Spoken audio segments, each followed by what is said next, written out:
Hola, vamos a seguir trabajando sobre el método Simplex. Entonces, hasta el momento hemos hablado de costos reducidos, que es una forma de verificar optimalidad, saber si estamos en el óptimo o si por el contrario hay alguna opción de mejora, se le puede dar valor a alguna variable y que eso mejore la función objetivo. También hablamos de dirección de movimiento y llegamos a esta expresión, hicimos algo de álgebra y tratamos de relacionar esta ecuación, que es nuestra ecuación de movimiento, digamos en los algoritmos de búsqueda local, por ejemplo, x siguiente igual al x anterior, más una longitud por una dirección de movimiento. Y con toda el álgebra que hicimos sobre simplex logramos relacionar estos señores de acá. Dijimos vamos a calcular nuestro x siguiente basado en un x actual. En el punto actual, las variables básicas sabemos que toman el valor dado por esta expresión de acá, base inversa por el vector del lado derecho, y las no básicas en el momento actual toman el valor de cero. Por definición, encontramos la dirección de movimiento, dijimos, al darle valor a la qésima variable, por eso aquí aparece varias veces q. Si quieren, vamos a especificar esto acá. Pongamos acá dar valor a la qésima variable, es decir, al dar valor a xq obtenemos una dirección de movimiento y esa dirección vimos que está dada por esta expresión menos la base inversa por la columna correspondiente a esa variable q. Entonces ese va a ser el efecto que tiene dar valor a xq en las variables básicas. Entonces las variables básicas se van a ver afectadas por un vector dado por esta expresión y las no básicas también se van a ver afectadas en diferente forma. Definimos un vector e sub q, lo voy a poner por acá. E sub q dijimos que tomaba valores de 0 en todas las posiciones excepto en la posición q, queriendo decir que todas las variables van a permanecer en 0, todas las variables no básicas van a permanecer en 0, excepto la qésima, que justo estamos diciendo que le vamos a dar valor, y esta era nuestra dirección de movimiento. A este señor de acá podríamos desde ahora llamarlo el vector dirección de el vector de, pongamos super q.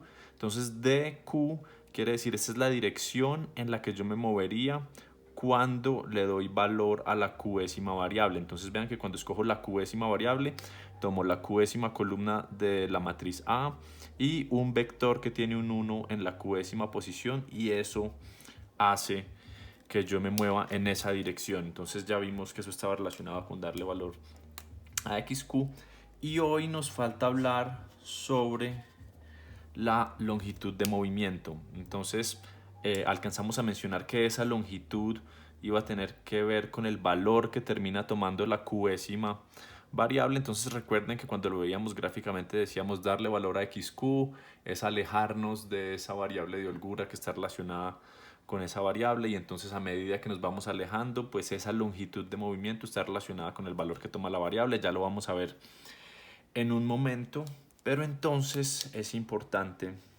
que esta ecuación de acá va a ser la que nos va a regir para muchas cosas de ahora en adelante. Entonces, punto actual al punto siguiente voy a pasar con un vector de dirección que es muy importante y vamos a ver cómo se define la longitud de movimiento. ¿De acuerdo?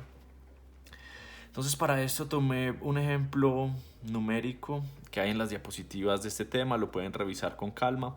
En un punto intermedio del método simplex, supongamos que la base está conformada por estas tres variables que aparecen acá, x3, x4 y x5 están en la base, están tomando algún valor. X1 y X2 están en 0, son las no básicas. Entonces eso es precisamente lo que nos dice esta parte de acá. Entonces estamos diciendo, si fijamos X1 y X2 en 0, las podemos sacar, resolvemos cuáles son los valores de las variables básicas, base inversa por el vector del lado derecho nos va a dar este vectorcito de tres valores, queriendo decir, si estas dos valen 0, entonces x3 tiene que valer 4, x4 tiene que valer 12, x5 tiene que valer 18, eso ya lo hemos visto. Y aquí suponemos que ya tenemos una dirección de movimiento, es decir, ya calculamos costos reducidos, hubo una promesa de valor y dijimos, hey, darle valor a XQ nos va a mejorar la función objetivo, entonces vamos a darle valor. Y cuando le dimos valor, ¿a quién le estamos dando valor acá? Vean que eso lo podemos saber porque esa pista nos la va a dar E sub Q. E sub Q en nuestro caso, ¿qué es? Un vector del tamaño de las variables no básicas que tiene 0 para todas las variables no básicas menos para aquella que va a tomar valor. Entonces aquí ya sabemos que x2 fue la variable que se eligió porque aquí apareció un 1. ¿Sí? En E sub Q, 0 para esta señora no va a cambiar, 1 para esta señora sí va a cambiar, ya vamos a ver cómo. Entonces, cuando evaluaron costos reducidos, alguien decidió darle valor a x2, entonces cogieron la columna de x2, esa columna de la matriz la multiplicaron por menos la base inversa y esa operación les dio este señor de acá, ¿sí? Les dio este vector 0 menos 2 extendido con la parte no básica que es E sub Q, ¿sí? Extendido con esta parte de acá. Y ese vector de dirección completo es el que nosotros llamamos D sub Q, o D super Q más bien en este caso, que es el D super Q. En este caso Q es 2, la variable 2, entonces sería el D super 2, la dirección en la que yo me muevo cuando le doy valor a x2. Y como todos, vean que todos estos son parámetros del problema. Esto está en la matriz de restricciones, esto está en el lado derecho, esto está en la matriz, esto está en la matriz. Estos son ceros y unos. Por eso toda esta cosa abstracta termina siendo numeritos que yo tengo de los parámetros originales del problema. Pasemos entonces a pensar en la longitud. ¿Qué es lo que estamos diciendo acá? Que cada una de estas variables que aparecen acá pues tiene un valor actual y se va a ver afectada según este vector en diferente medida. Por ejemplo, vean que x3 no se afecta. No importa cuántos pasos yo dé, no importa qué valor le dé a la longitud, ella se va a quedar en 4 porque aquí estoy multiplicando por 2. Pero por ejemplo x4, que en este momento vale 12, si yo empiezo a caminar, camino una unidad, camino 2 unidades, ¿qué va a pasar? Que este término empieza a crecer con signo negativo, empieza a aumentar su valor absoluto, pero con signo negativo, hasta que en algún punto, ¿qué va a pasar? Nos vamos a estrellar con esa restricción.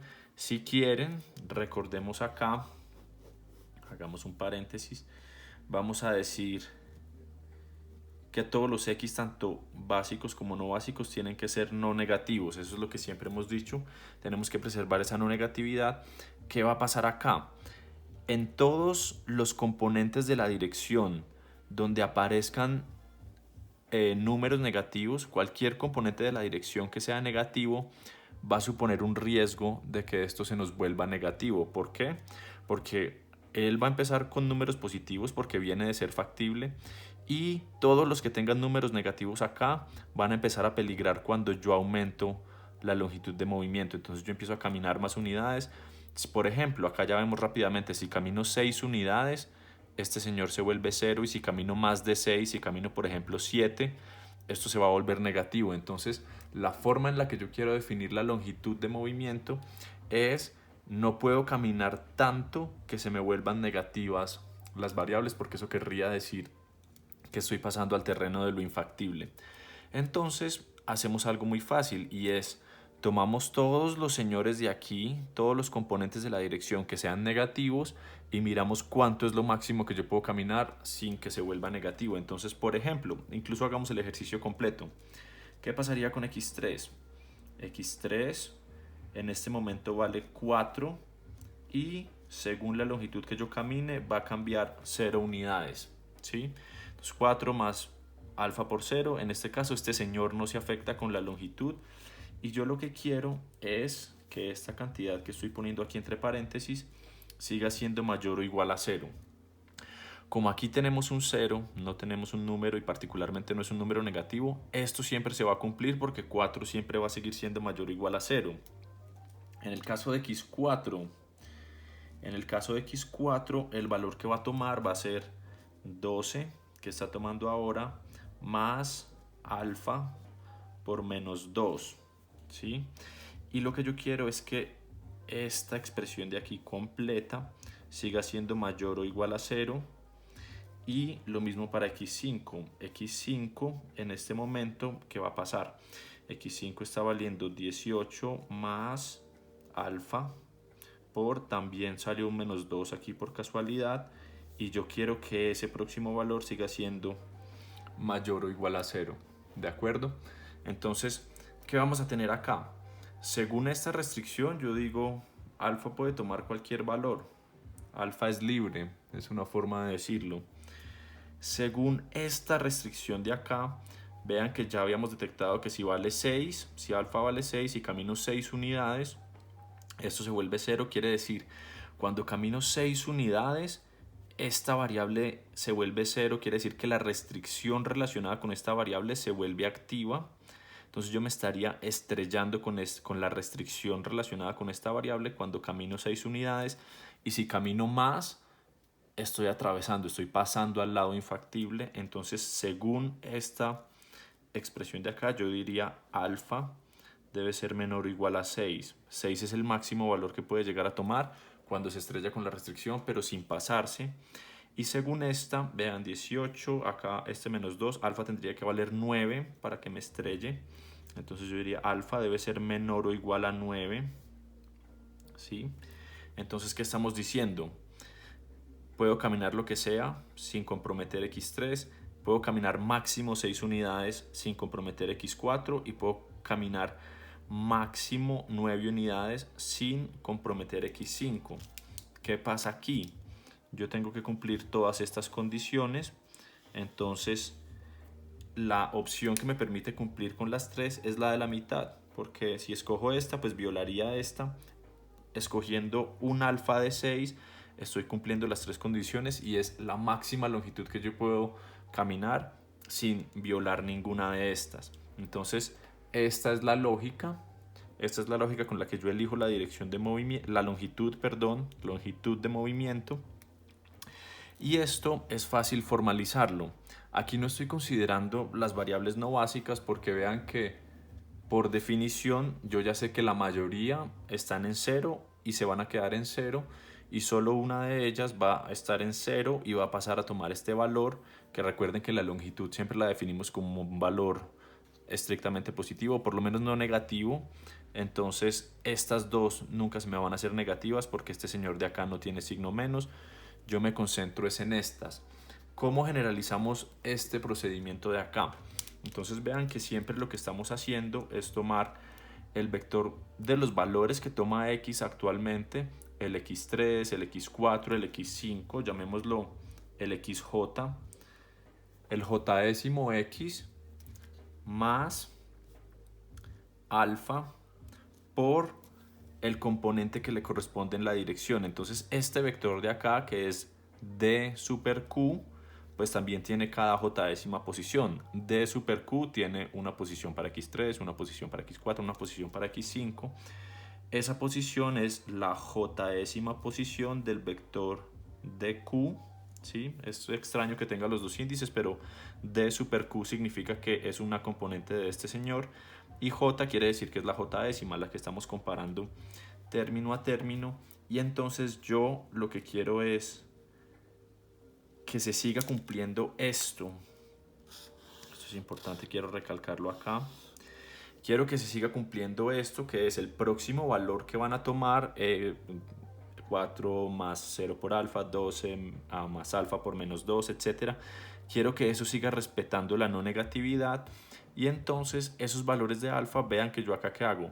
Paso a restar el xj. Entonces, si quisiera despejar alfa, paso a restar el xj, me queda menos xj, y paso a dividir el djq, ¿sí? O sea, me queda alfa por djq mayor o igual a menos xj. Cuando paso a dividir ese señor, me cambia el sentido de la desigualdad, porque fíjense que nosotros queremos concentrarnos en los djq que sean negativos. Entonces ese menos que trae acá me va a voltear el sentido de la desigualdad cuando yo pase a dividir, y yo voy a obtener que entonces el alfa que yo quiero va a ser un alfa que sea menor o igual a el menos xj sobre el djq, ¿sí? eso es lo que yo quiero, eso es lo que yo quisiera cumplir, esto de acá, pero vean que yo tengo uno de estos, un valorcito de estos, por ejemplo, ¿cómo lo calculamos nosotros? Menos 12 sobre menos 2 nos dio este 6, menos 18 sobre menos 2 nos dio este 9. Este es el que calculamos para cada uno de estos señores, lo tenemos acá, pero cuando lo calculemos para todos los que tengan estos componentes negativos, tenemos que escoger el mínimo. ¿Cómo vamos a escribir eso? Eso va a ser sencillo, lo que vamos a decir es lo siguiente. Vamos a decir el alfa que queremos escoger, me quedó feo, va a ser igual al mínimo de quienes. Va a ser, las no básicas no me interesan, ¿sí? Me interesan solamente las básicas, que son las que peligran, las que pueden tener negativos acá. Entonces yo quiero el mínimo mirando sobre todo los índices J que pertenecen a los índices básicos. Entonces, ¿quiénes son los índices básicos en este momento? X3, X4, X5. Entonces quiero mirar esos. Entonces quiero el mínimo entre todos estos de este cálculo de acá. Entonces quiero el mínimo de todos esos cocientes menos XJ, donde J son todos estos índices básicos, sobre el DJQ, ¿sí? Quiero el mínimo de todos estos señores. Quiero el mínimo entre 12, menos 12 sobre menos 2, menos 18 sobre menos 2, tal que ese señor DJQ sea negativo, ¿sí? Esto me quedó mal cerrado aquí. Esto sería el cierre. Esta es la forma en la que nosotros queremos calcular la longitud de movimiento. El mínimo entre todos estos cocientes cuando calculo todos estos para las negativas, menos 12 sobre menos 2, menos 18 sobre menos 2, etc. Y esa es la expresión con la que calculamos longitud de movimiento, que es nuestro tema de hoy. Con esto cerramos ya casi que simplex. Tenemos costos reducidos para elegir si le doy o no valor alguna. Tenemos dirección para saber hacia dónde me estoy moviendo, longitud. Con eso cerramos, nos queda un video de ejemplo y terminamos el tema. Eso es todo ahora, gracias.